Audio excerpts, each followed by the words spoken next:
Hello, welcome. It's the 24th of January, 9:45 in the morning, and today I plan to talk about some people called the Gnostics. There's, and sometimes we get a picture. This is Gustave Doray's illustration of the Raven. That's one of several he did. He did a marvelous job. I enjoyed having him. Okay, we'll be talking about Gnostics. Just about everybody throughout just about all of history has had some sort of religion.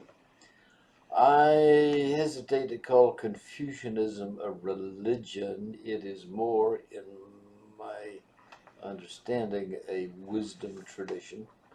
But I suspect that when it was at its height, if you went around and looked, you'd find smaller cults that would be more like ordinary religions.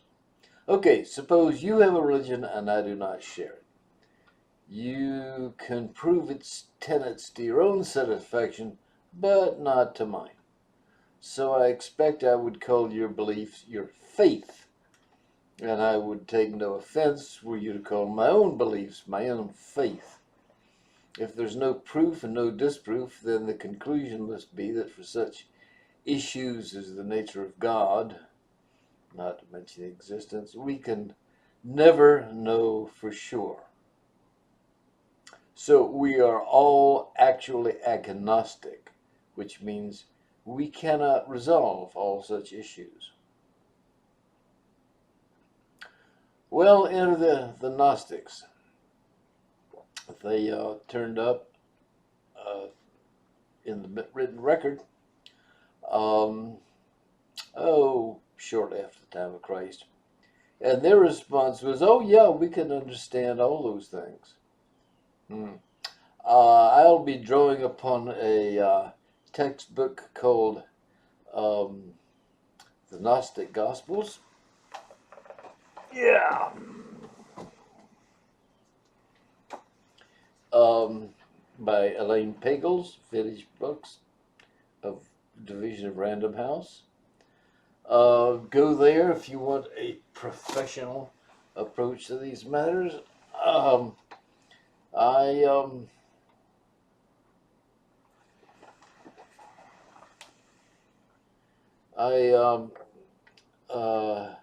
am going into this for my own purposes, not for the purpose of forwarding the field of the study of agnostics. My source for the text is the Gnostic Gospels by Alan Jacobs. It's published by Watkins. Yeah, let's see.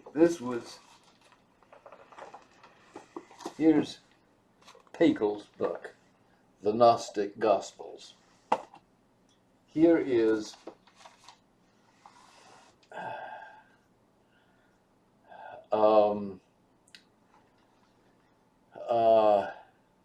Alan Jacobs' book, The Gnostic Gospels. These are their best effort at translating and recovered documents. Yeah, I know the whole point of having a title to the book is make it different from other books. There's something agnostic about having two books I'm using, both of which have the same name. Okay, mainstream opinion appears to be that the Gnostics were an alternative to the Orthodox interpretation of the ministry of Jesus. Now, if you'll forgive me here, there are those of you who will say Yeshua, or have been told to say Yeshua, not Jesus, or something like Yeshua. But think about it. First sign a newborn is going to live is when it fills its airless lungs. Well, right, okay. And think that the last physical movement at death is the lung empties by elastic recoil. The person is breathing, alive, and using muscular strength to hold the lungs expanded. When the person expires, no more muscular strength, and the lungs empty of their own accord. Um, and that's called breathing out or expiring. So to expire, to breathe out, just to die. Inspiration has got something to do with life. Okay, since life, by casual observation, begins with the first breath in and ends with the last breath out, if you will care to believe in a soul, then it's forgivable for you to associate soul and breath. So if you sneeze, you blow all your breath away, and that's not a problem because your breath comes back, unless, if you're unlucky, a devil gets in there, claims the empty carcass, the soul's gone, the devil moves in. So if you got a friend, the friend says, bless you to keep the devil at bay. Since no degree of moral turpitude, of evil, of nastiness, you can't sink low enough, but what you merely say the name of Jesus, and he will show you mercy, if that's your intent. Just call on him. Even if you're as evil as your significant other or somebody else's significant other to them, bingo, off to heaven you go. If you say Jesus before you expire, and without doing anything evil in between. But the devil can make you sneeze. If the devil makes you sneeze, it's tough ma'ams to you, because down you go to the sizzle place. So the friend who blesses you when you sneeze has evidently more sympathy for you than faith in you. You wouldn't really need it if you didn't need the blessing.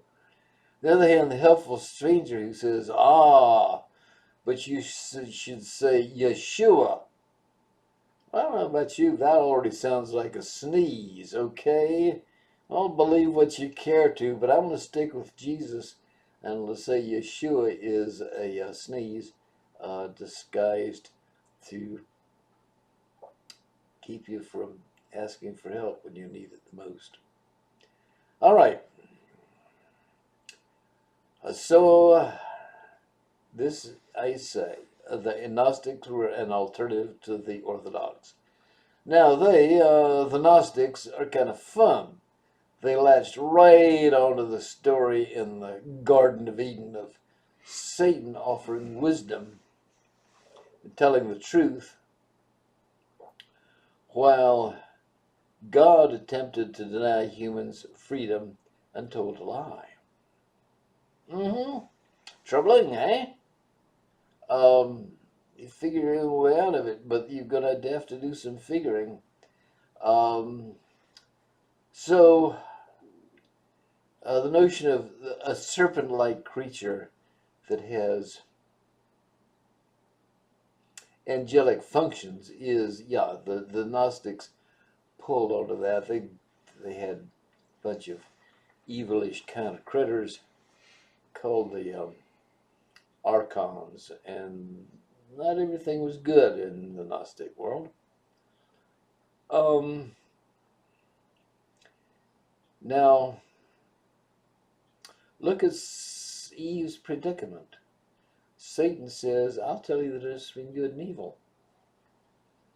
Willful ignorance of the difference between good and evil means you may do evil without knowing it, without suspecting such thing exists. That willful ignorance is itself evil. So Eve showed herself to be fundamentally good and brave. She took the chance. She wanted the wisdom. She wanted the knowledge. And okay, she got the knowledge, and then she got Adam to follow along, and of course, you know, like he's a man, she's a woman, like he had a prayer to everything else. All right, um, so the Gnostics have serpent-like creatures. Yeah, apparently, it's taught that every by the Gnostics, that everything's an illusion. Souls can jump between bodies, and uh, so they were there. They anticipated the movies about the Matrix and time travelers. Much of what was remembered about them was, I mean, okay, the Gnostics, first couple centuries, they are in existence, and we didn't have the documents. We just had essays written by Orthodox writers who hated the Gnostics. Um, no sympathy with them. Um, all right, so they were, you know, inherently evil. That's uh, well, more recently, and I mean in the 20th century, some ancient manuscripts turned up that were Gnostic writings. The Gnostic Gospels. The fact that they're called Gospels means we're tacking this onto Christianity. All right, so they can um, speak of themselves. Turns out that's not much help. Um, Earlier in the 20th century, there was a group called the Vril Society, and they were getting together for meetings and pursuing Gnostic teachings. And there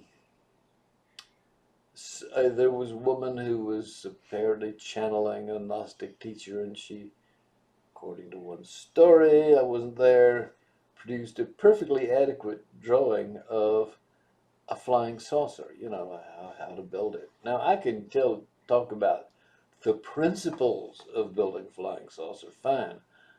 I can't just sit down there saying, here's how it is, and this is how thick this piece of support has to be, and these are the stresses on that, and here's a voltage, and here is a certain number of Tesla's worth of magnetic field, and so forth. I can't do that. Um, but she showed her friends. One of them took uh, was rich, and she thought maybe he'd help her continue her work. Well, he took it straight to a powerful friend of his. His name was like Hesse, and his friend's name was Adolf Hitler. And so there are those who say that the Nazis were right into mysticism. That the what do you call them? The Nazis were, and the Gnostics um, were what led them. I can't comment on that. I wasn't there. I don't know of any reliable um, reports. All the people who would have known for sure were convicted of being Nazis and hanged.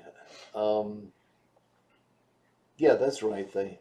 After they lost control, then the people who gained control um, changed the rules.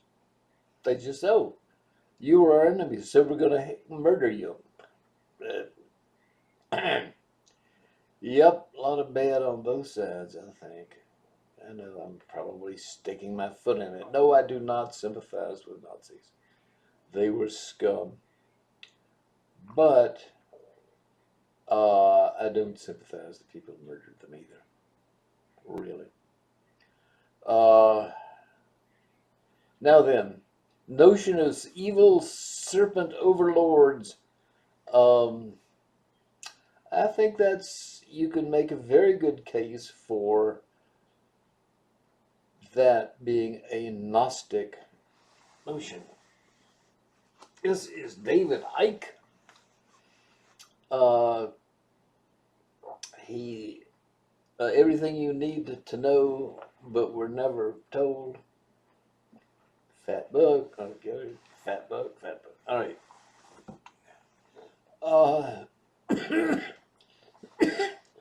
And he's all into evil serpent overlords. And I don't really think they're snakes, but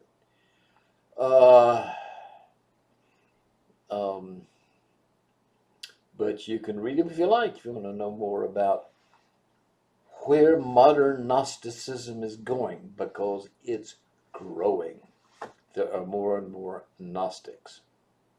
Imagine that all this time, a Gnostic revival. All right. And I can't really comment on their content. Largely, their content was secret.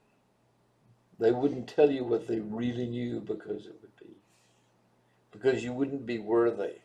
To get it, you have to be worthy. Someone said once, asked his teacher and said, "What should I do as a Gnostic once I'm enlightened?" And the answer was, "Don't tell lies and don't do what you hate." In other words, as the interpretation was, yeah, they were working at their abstract reasoning. Reality, enlightenment comes from inside you. All right. I do have one observation about the content of the Gnostics, and that is Jesus. Remember the guy you need to ask for forgiveness just about all the time? He was nice. He was a nice person. The first recorded nice person, of course, was the Witch of Endor, who was kind to King Saul when King Saul was vulnerable. But that story is such a brilliant piece of drama that the particular little twist is, well, I don't find it very plausible. It's wonderful drama. It's great storytelling. The notion that the king collapsed on his face on the ground. The witch came up and whispered, "I'll get you something to eat. Come on, pull yourself together. You can do this." Even though he was a great persecutor of witches. And of course that ties in with the other Saul who was persecuting Christians. Well, it all goes together. Then if you go after Jesus, I don't know. The next person I consider to be nice person, Uncle Remus. Here's an old man who's befriended a child, and he's telling the child stories which are entertaining and which kind of got a moral to them. He's giving his adult perspective to the child in the form of excellent little stories. Of course, you can't read them any longer because the politics has gotten all messed up. But Uncle Remus, I say, was a kind man. And of course, people who are not kind kind of resent him. Anyway, kindness is not common. There's the Beatitudes. Jesus gave us the Beatitudes, we're told. That's mainstream. And they're just saying, just be nice, okay? Oh, there's a quote. "What does the Lord require of thee but to do justice, love mercy, and walk humbly with thy God?" Really? Go to the Ten Commandments. Do justice, ain't in the Ten Commandments. Love mercy, ain't in the Ten Commandments. Be humble with God. Pardon me. Ain't in the Ten Commandments. They're not commandments, they're blessings. Jesus picks up the line and says, here's some more blessings. And basically, it's like there's a lot of things you can do that are nice and they're good. All right, well, I don't see any of that in the Gnostic writings. The Jesus as explained in the Gnostic Gospels, uh, not nice, not nice. Profound if you like, if you believe him, but I'm a nice person. Okay.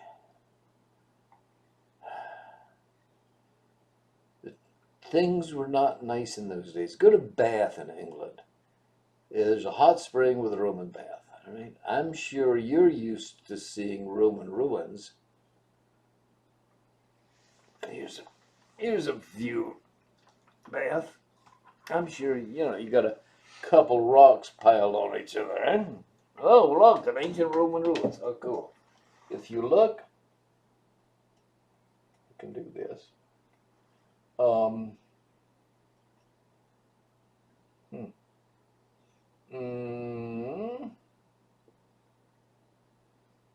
there. I think that's it right there. Unfortunately, the lighting's not ideal. That is open water. This is about the size of a modern swimming pool. You can walk around the edges.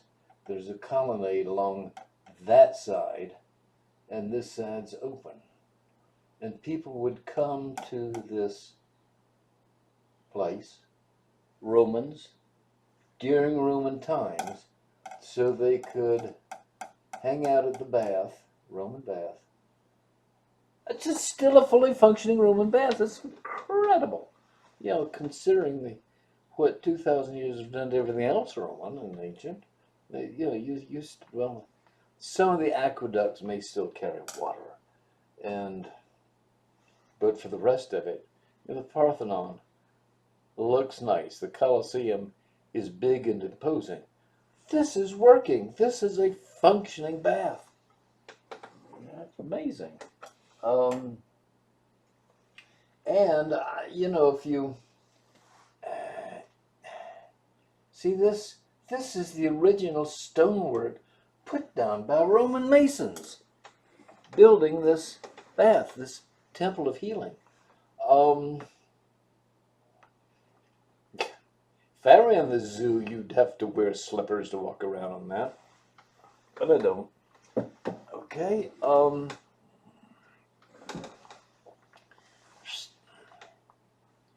If you go here, got it? There is your open water right there. Under that red roof and dome of filth, you find it. If you walk inside, you'll find something remarkable. When I was there, I found the place depressing. Amazing. Wonderful old survival. And it was depressing. And I realized people came there for healing. This was a hospital. The hospitals always depress me. Maybe they don't depress you. Well, if you go under there, where I showed you, you find the spring itself, the hot spring, and bubbles come up out of the stone, from among the stones as the water does, and they surface and pop.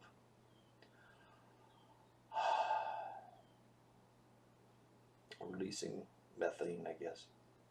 Now,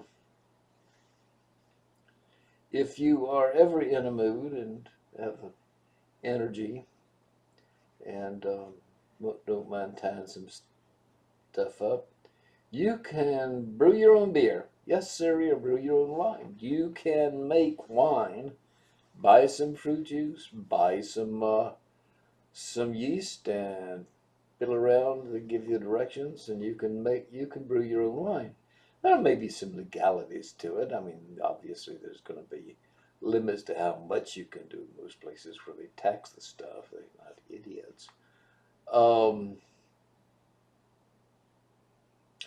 But looking at those bubbles forming in the wine must, they call it, as the grape juice ferments, first off, it's quite silent.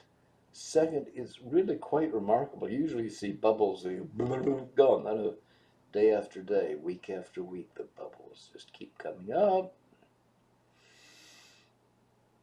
And meanwhile, the level doesn't change, but the weight of the must plus the container falls and falls and falls.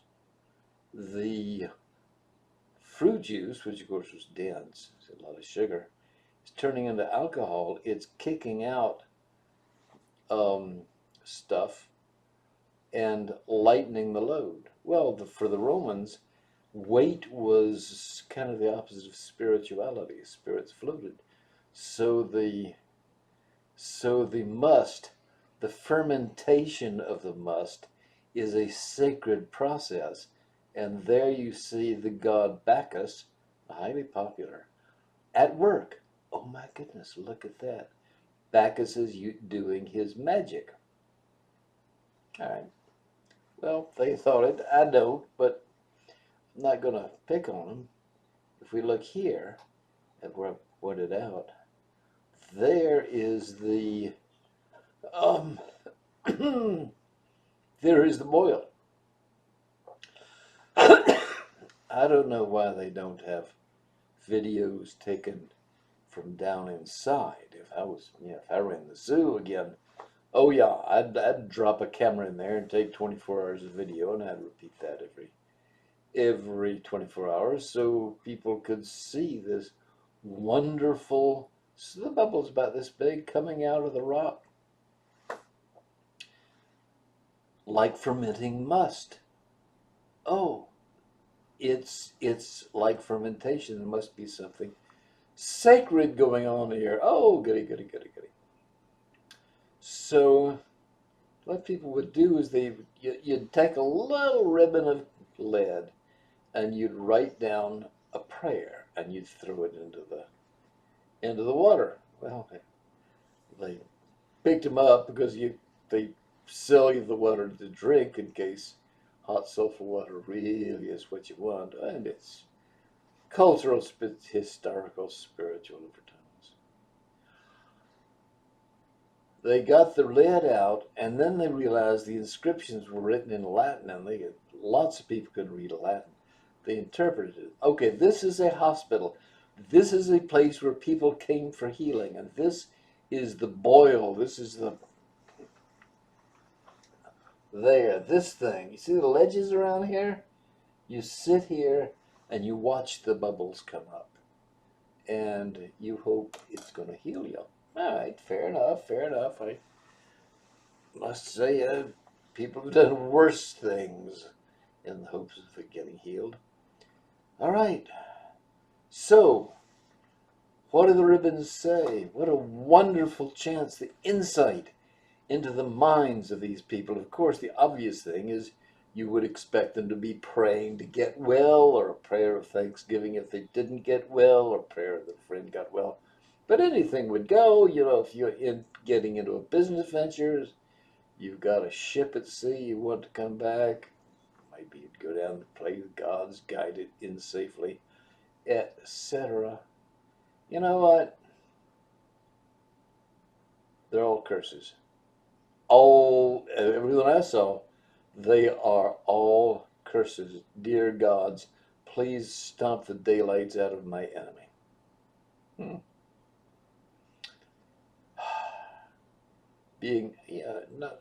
Bless my child and may she do well as she grows up. Nah, curses. So being nice, not real popular, then as now. Okay, so that's my angle on them, and I'm willing to change if someone really wants me to, because I wasn't there at the time. But they were schismatic. They were different from the Orthodox Christians who had the Beatitudes with a nice Jesus. Meanwhile, the Roman culture depended on you have to worship the state gods, blasphemy against state gods, pretty good reason to torture you to death. Or, after the state had turned to Christianity, you had to be a Christian. One way or another, you had to do it the way everybody else did. And the Gnostics, who were always schismatic, that is to say, they were separate from the mainstream, murder them all you like.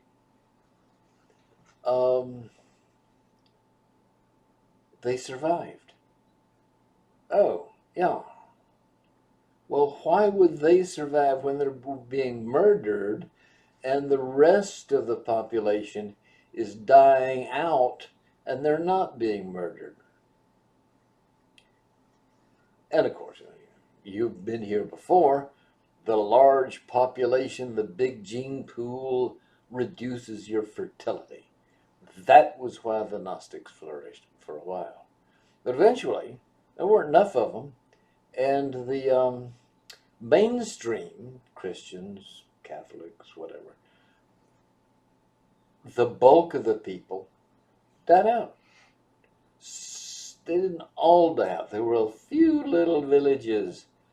After, so maybe let's say up to 200 or 300, the Gnostics are being, they're flourishing, and they continue to do for a while. And after about 500, when the Dark Ages start, and this is talk about whistling in the dark, so to speak, the Dark Ages have been eliminated. We go straight from ancient world to Middle Ages. No Dark Ages. Why? Well, that way, if there's no such thing as a Dark Age, then we're not headed into a dark age, are we? That's about where it appears to stand. Anyway, yeah, we are. All right. So after about 500, the society disintegrated. The Catholics, the mainstream, the globalists of the time, they all died out. And these little inbred villages were all that there were left. Now, globalist tendencies, which had been lethal before, are a good thing. They tend to open one village up to the next. The village priest and that village priest get together. Oh, yeah, we can get together. You get out of the inbreeding and your birth rate goes up. And it went up until it snuffed out Gnosticism. You may never wanted to know that. That's okay. I just want you to know that the relationship between kinship and fertility runs everything.